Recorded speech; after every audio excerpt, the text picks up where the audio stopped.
Hello, warriors. Welcome to the U movement. I am B. And I'm just getting some more light codes coming in and sitting here. I hope that you enjoy my last video that I just uploaded this morning, which was a guided meditation to help you do some of your own inner child soul retrieval.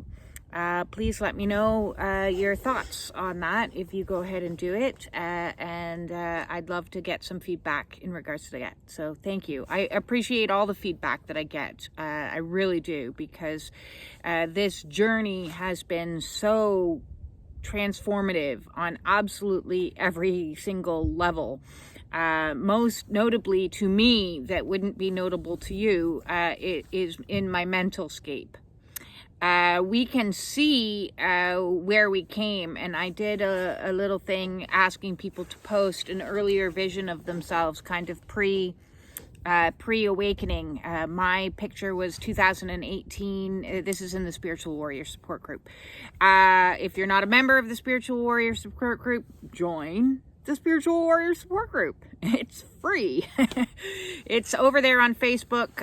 The link to join is in the description of every single one of my videos. It is a private group, and we hit 666 people today. I love that number. I love the God wink synchronicities. So yes, that's exciting. So in the group, I posted, hey, post a before and now photo. And the reason that I wanted to do this ties in a little bit to the Spiritual Warriors Support Group Zoom meeting that we held yesterday. And listen, I've told you 101 times, I'm not the most technical person out there, and when I changed the time, I forgot to set the auto record. So I've missed a couple auto recordings because once I get talking, I forget to hit the record button. So I've made a note of that. I am going to adjust it so that some of the things, the highlights of the meetings, I can share on YouTube. Don't worry, it's all going to remain confidential. Nobody else is going to be on camera, so to maintain confidentiality. So, but the things that I share and I speak, I wanted to create highlights of. And the highlights of yesterday's group meeting was we were talking a lot about the being in the unknown, the what's in front, and there's people coming, so I'm gonna pause. So on this journey that has been insanely transformative, having an idea of what's in front is very difficult, because so much disintegrates behind us. In that disintegration, our ego likes to have schedules, plans. This weekend I'm going to do this, and in the end of the year I'm going to accomplish this, and in my 5-year plan I'm going to do this, and in my 10-year and my retirement plan, and I got it all planned. One of the things that happens on a spiritual awakening is your plans get crumpled up and thrown in the bin. And that serves a purpose. It serves us to let go and to let God, so to speak. To learn to surrender to the divine plan, which is not necessarily your plan. I would not have planned any of the things that happened to me. So, because there's nothing, there's a whole bunch of nothingness in front of us where we are in this current energy, because we have never been here before. We've never been in this energy before. There's been such dramatic shifts and changes that has brought us to an entirely new way of being. I'm not the same person that I once was.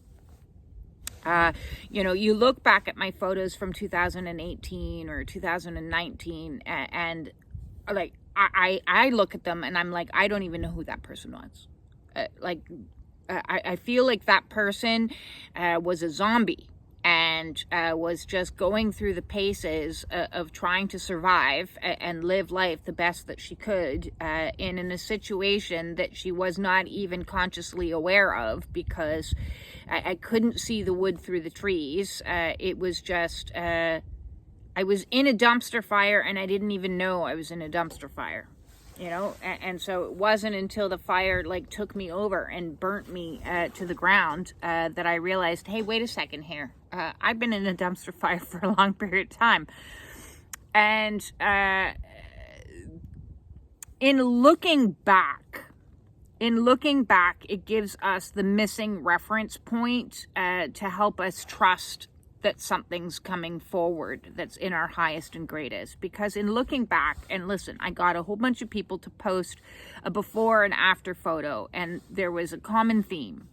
A lot of weight between all of us was lost. A lot of masks between all of us were lost. A lot of dead eyes and sad vibrations was lost. And a lot of health was found, and recovery was found, and escaping from narcissistic situations was found, and massive transformation. And I can guarantee that if I had asked any of you back in 2018, you know, if I showed you a picture of your future self, which is today's self, and I said, you know, this is going to be you, you would have looked at that picture and gone, how? How is that even possible? How am I going to get to that place? Like, what? The difference is so dramatic. So in looking back, we can have trust that where we are being led is for our highest and greatest good. We can trust that from there to here, we've become healthier. We've become smarter. We've become emotionally more stable.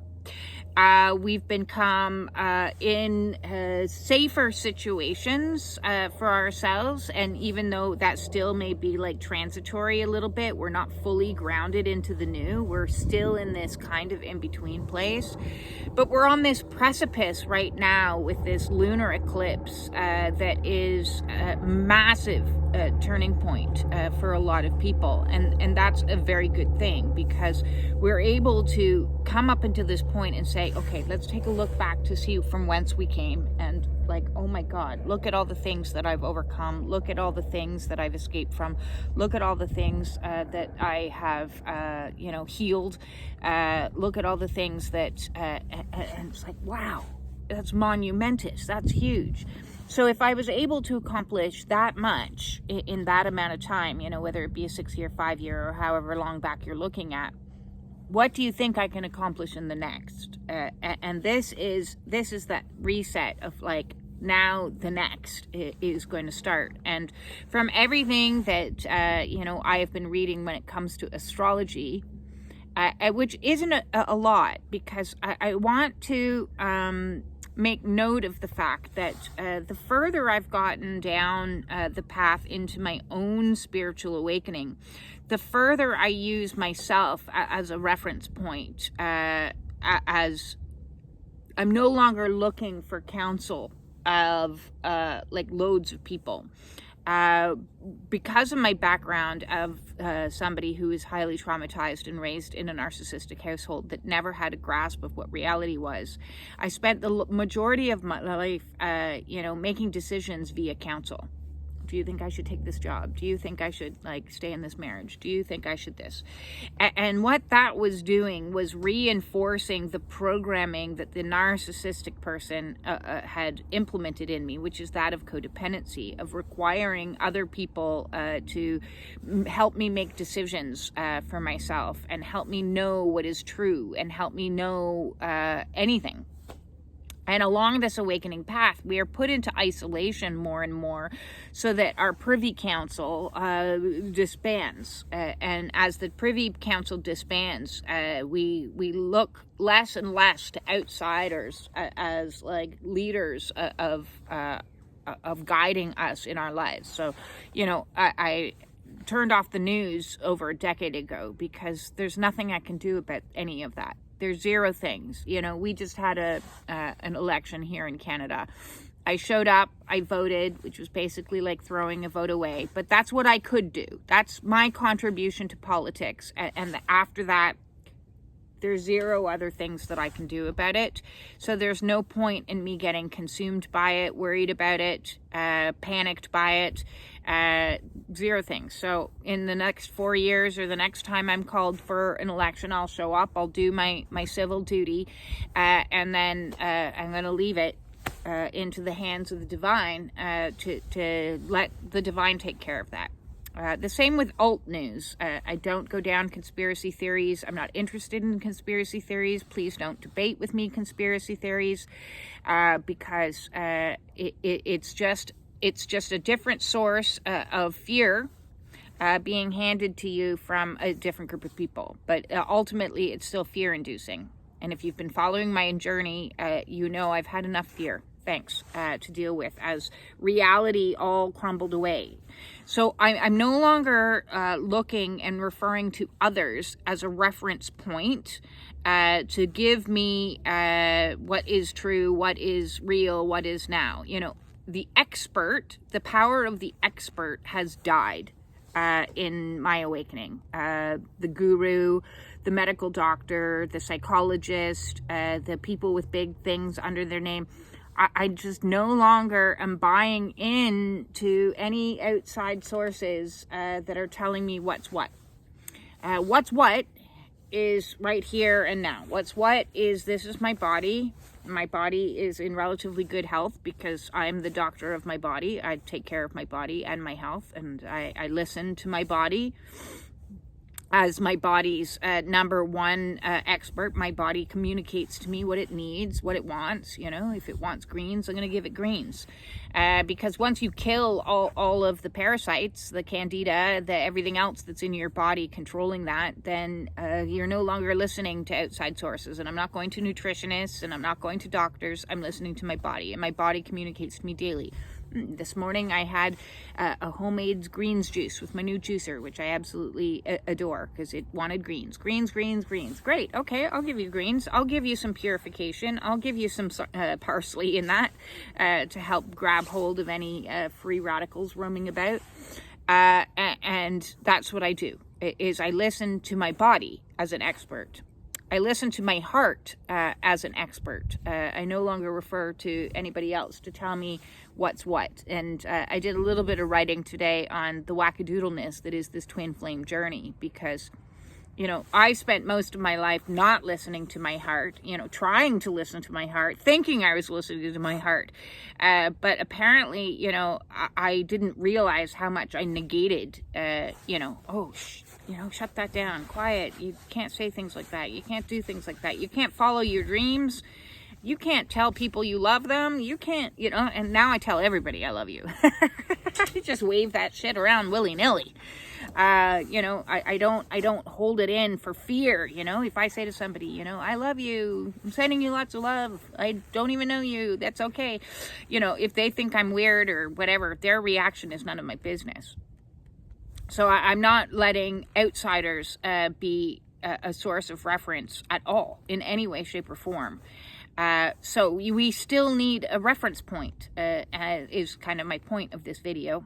And so we look at the reference point that was us before, and all the reference points of us before, all the things we have survived, and that teaches us, hey, I am a survivor, I am resilient, I am this, I am that. That is the reference point, as opposed to looking for somebody else for telling you who or what you are. And then we look at all the things that we have, you know, overcome in the last, 5 to 6 years, as I've said. And then we go, oh my God, wow, I am a healer. I am a teacher. I am a this. So in looking at us, we can learn who we are, as opposed to looking outside of us for somebody to tell us who we are. And if you've been raised in a narcissistic environment and a narcissistic society as a whole, outsiders have been telling us who we are our whole lives. They've been telling us, that we're too loud, too sensitive, that our reality as we perceive it isn't how we perceive it. We've been told we're disordered.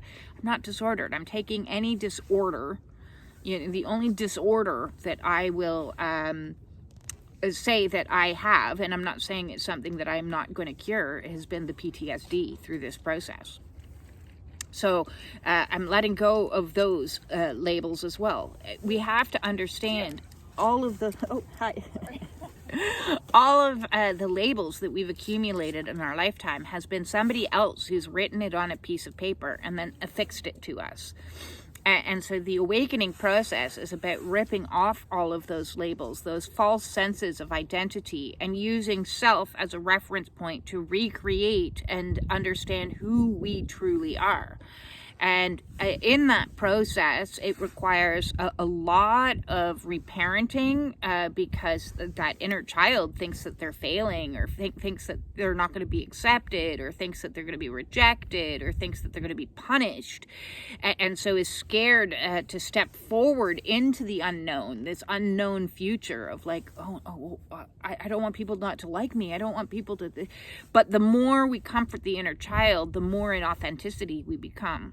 So please listen to that meditation yesterday if you haven't, and the video that superseded it, which kind of explained why I did that meditation.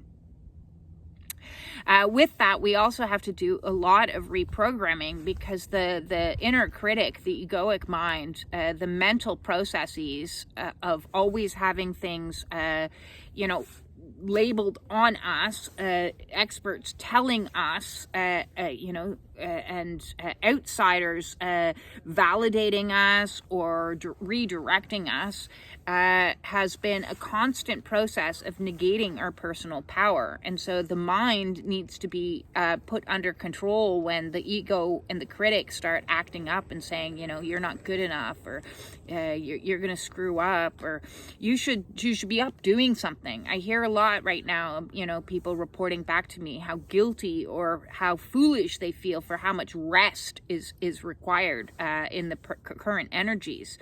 And so instead of listening to our bodies that are going, oh my God, I'm so tired, this is like draining me, we're still grasping onto outside information as what is normal, or what is healthy, or what is typical, these types of phrases. And I want you to try to let go as much as you possibly can on the constructs of what somebody else dictated is considered health and wellness. Whether that be, eating 3 meals a day. Well, what if you're... loud talker just passed. Sorry, another pause. The idea of 3 meals a day, well, maybe your body doesn't want 3 meals a day. Maybe your body wants to graze a little bit and snack a little bit here and there. And the more we listen to our body as the expert, the more our body lets us know when we need to eat, or more to the point, when we don't need to eat. Because if you were raised in a household like mine, you had to eat everything on your plate.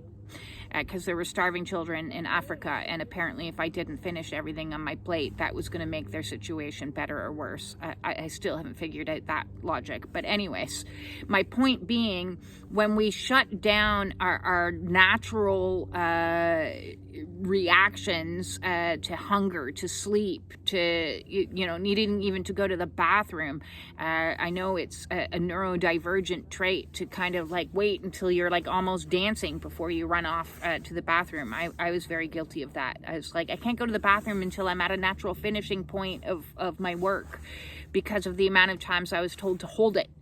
We're not there yet. Hold it. So throughout our lives, our natural state of being is shut down and rewritten with this program that says, eat 3 meals a day, eat the pyramid, sleep at nighttime, sleep 8 hours a day, all this expert opinions. And what's happening is a spiritual awakening is coming along, and spirit is saying, fuck your schedules. I don't give a crap about your schedule. I need you up at 2:00 in the morning so that I can give you some downloads, and I'm not going to let you sleep, because this is when the veil is thinnest, and this is when I need to do what I need to do. So I don't care about your 24-hour schedules. I don't care about your 12-hour schedules. I don't care about your life goals. I don't care. And we have to surrender and surrender to surrender, because as we surrender, what we're learning to do is to step back into our humanness, is to step back and understand that we are not separate from our body, and my body may not behave the same as your body. So as much as I have a body playlist and I give you advice on what's worked for me, it may not work for you. But the body is our best expert on our health and wellness. Our body holds everything, including all the trauma and all our inner child and all the energetic imprints that go back in time. So while we're in this place of no man's land and void energy, and nothing is the way that it was, and I had a plan, I got married, I intended to stay married, and that fell apart because it wasn't for your highest and greatest good. It certainly, I'm like, thank fuck for that, I'm more than happy to be out of that situation. And job situations, I went down this path, gave up on my dreams and settled into careers that had nothing to do with any of my gifts whatsoever. And Spirit was like, nope, taking that away. That's not in alignment for you, pushing you back to where you have a greater degree of authenticity and anything else. So if we are out of alignment with ourselves, Spirit, and thinking we have a plan, we've got our daily routines, all these plans and more plans. Spirit's going to take all those plans and burn them to the absolute ground, and then you're going to be left going, okay, now what? Now where do I go? How do I I don't know how to navigate this. And the point is, we don't get to navigate it. We don't get to pre-plan it. We get to do it one day at a time in the now, trusting because of the reference point that is us, using us as the expert and looking back and saying, okay, look at where I came from. Look at how much I've accomplished. Look at all the things that I've healed in my body, in my emotions, in my mind. Look at how I've changed my thinking so dramatically.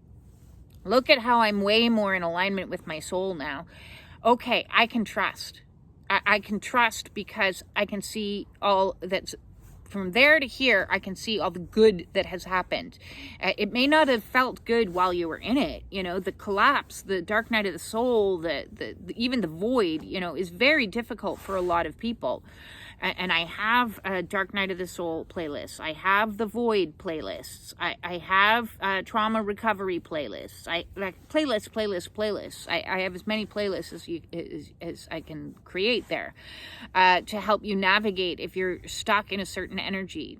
But today, I wanted to hop on and say to you, if you're looking in front of you and going, I know I need to be somewhere other than I am, trust that the steps will be provided for you. I'm in the exact same situation. It's like sitting down and going, I can see this whole plan of what I want to create, this whole dream. I won't call it a plan. This whole dream of what I would like to create for myself and be in God's mission. But, you're going to have to help me out here because I need people. I need the right people to show up at the right time in divine way and say, hey, yeah, let's do this and let's do that. And then I can be like, oh, great. Now we're co-creating because this is where we're at. We're at this precipice of hopping into, I've got myself this far through Spirit, and now Spirit will continue to get me all the rest of the way with the collection. You'll notice we're all coming together as a collective. So utilize each other. You don't need to do it alone, even though you are on your own still. I'm still on my own, except for the people that walk by me.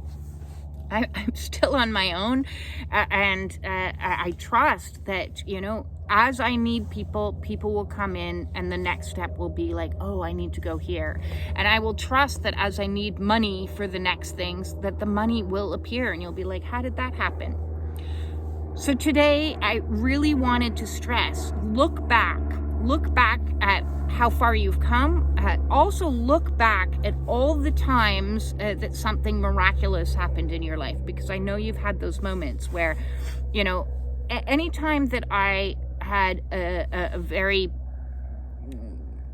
big relationship, you know, like a live-in boyfriend or a marriage or anything like that, none of those times was I ever looking for them in that moment. I was wasted a lot of time looking for them in all the wrong places, but when they materialized, it was always when I wasn't looking for them. It was always when I was in the energy of, I'm just going out with some friends tonight, or I have a party to go to, and like, oh, you're so-and-so's something, and you know, you meet in the weirdest of circumstances. I was never ever looking for it. And so we don't need to look for the next steps. The same with job situations. Opportunities arose, you know, like sometimes way out of the blue. So right now, let's all collectively be in an energy, if we can, of trusting that even though we can't see the next step, you know, literally, maybe you see one step and that's it. You're like, okay, today I know I need to clean my house, and that will help create a more like flowing energy environment, and that's what you need to worry about. And then, you know, maybe you can see even as far as a week of, you know, I'm going to try to get this done, I'm going to make a to-do list. And listen, good luck with that as well. If you make a to-do list and you don't get everything done on your to-do list because energy comes and sideswipes you and you have to rest, then you rest. Listen to what your body needs in the moment. Listen to your body, and listen and listen and listen some more. Listen to your inner child, listen to your inner bitch, listen to all the inner meeting, you know, call a meeting, a business meeting of all your inner aspects of selves. I've talked in lots of videos of all the different archetypal energies that have played out in my life. Do you know all the different archetypal energies that play out in your life? Are you aware of those? Let's look. Okay, so everybody make a list, is your homework today. Make a list of your archetypal energies, and you have 4. I'm going to give you the first 4, so that means you only have to come up with 8 yourself. So archetypical energies that we all have, every single last one of us, we all have an inner child. So there's your first one. I have an inner child in there. In fact, you have many inner child, but we're just going to say inner child as an archetypical energy. You also have the energy that is the victim. We've all been victimized. Every single last one of us, even the perpetrators, have been victimized at some stage, because that's what turned them into perpetrators, is they were victimized and traumatized and decided, well, fuck you all. If I'm going to get hurt, I'm going to hurt everybody else too. So that was a conscious choice to become a perpetrator, but they were victimized beforehand. So first there was the victim. Number 3, we all have a saboteur. And this is the one that can sideswipe us any number of ways and plays out all kinds of fun. I like to think of my saboteur as like this like malevolent, evil kind of character in a cloak going, I'm gonna get you, I'm gonna get you. And then we all have the inner prostitute. We all have an inner prostitute, and I don't mean that as in like a streetwalker, although maybe your inner prostitute archetype is a little bit like a streetwalker, and you sell yourself for way less than you deserve, instead of seeing your inner prostitute as like a high-rise VIP that can negotiate good deals and demand good things. So the inner prostitute is, what are you willing to sell yourself for? You know, are you willing to sell yourself for the bottom of the barrel kind of job and to get treated like shit and stay in a place where, you know, they're rude and insulting for you? Or are you going to say, hey, no, I deserve better than this. I'm worth more than this. I'm going to negotiate myself a better deal with a better contract. And that can stay not only in your work lives, but in your relationships. You know, what are you willing to tolerate? Do you deserve better than you're getting? Are you staying with somebody that's abusive in any way, shape, or form? Because that's saying that you have a low sense of self-worth and that you don't deserve to have be treated like an absolute queen or king or something like that within your relationship. So that leaves 8 others. So I want you to think long and hard. I look forward to hearing what you think maybe your archetypes are. You know, and they can range from anything, you know, the angel. In fact, you know, go and look at different movies that might have influenced you. Who do you see, which characters do you see yourself as? Do you see yourself as the companion, the hero? Do you see yourself as a mother, a father? Do you see yourself as, you know, a networker, a negotiator, a judge, a critic? What kind of energies play out in your life over and over and over and over again? Do you see yourself as an angel? How about a messiah? Are you always like nailing yourself onto the like, I'll self-sacrifice. Look at me doing what I'm doing for all of humanity.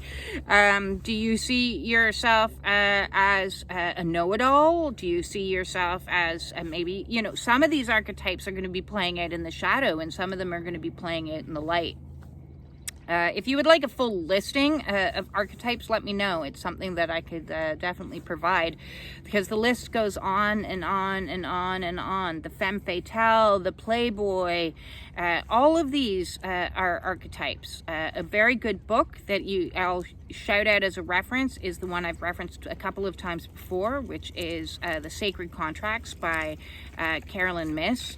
It in its appendix has a listing of a good few archetypes, not all of them. She also has an archetype deck, you know, that I use frequently.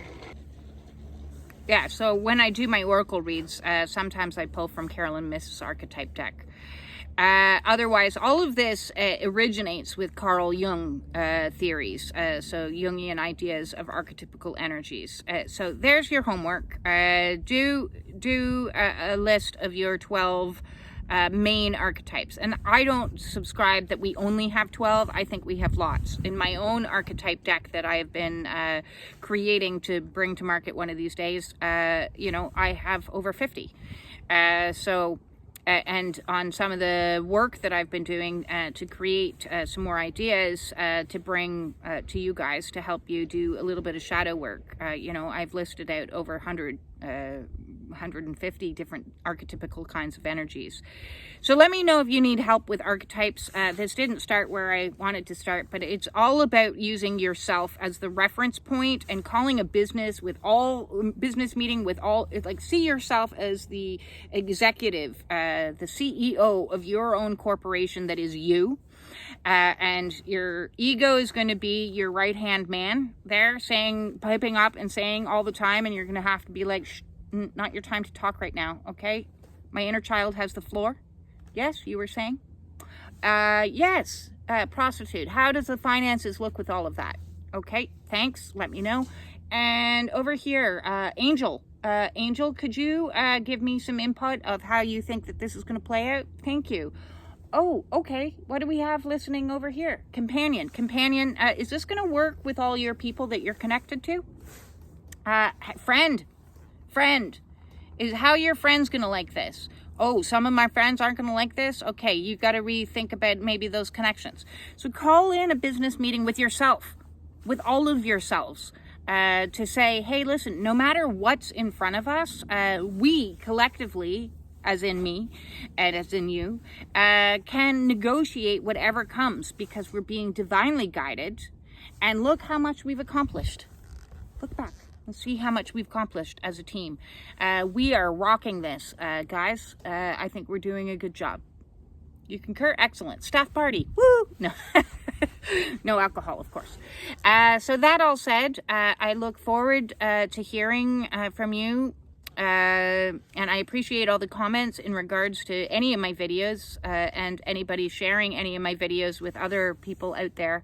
The numbers are growing slowly but steadily. And that means a lot to me because my inner prostitute would like to see some money flow this year. This year for me, I'm looking ahead going, okay, I unfucked all that. Now it's time to like unfuck the money. Venus is in retrograde, and Venus is the main energy that is love and money. And well, love did a nosedive, so I'm just loving everybody now. And so money has become my new focus, which is crazy. Because if you had talked to me 10 years ago, I'd have been like, money's not that important to me. I just love you know, I really shied away from that. And I'm not shying away from it anymore. I'm like, yeah, God damn it. I'm going to build myself an empire. is what I'm going to do, and I'm looking ahead of me, and I cannot see the steps to get me there. From A to B, I'm just going to have to put one foot in front of the other and know that if I can do all that, I can do all that. And so can you. So can you. Let's do this together. Let's rebuild the world through listening to self. Thank you again for all of the donations. I seriously appreciate that. If you would like to book a one-on-one with me, please reach out and send me off an email to justbebeing@gmail.com. It's in the description of all of my videos. I think that's all my announcements. Oh, next Sunday is a new time for the Spiritual Warriors Support Group Zoom meeting. I know, that's a huge long mouthful. And that will be at 11:11. Me with my times. 11:11 Sunday morning. I hope that's Eastern Standard Time here. And I hope to see you there and meet some new faces where we can discuss whatever it is that's challenging you on your journeys ahead. Peace in.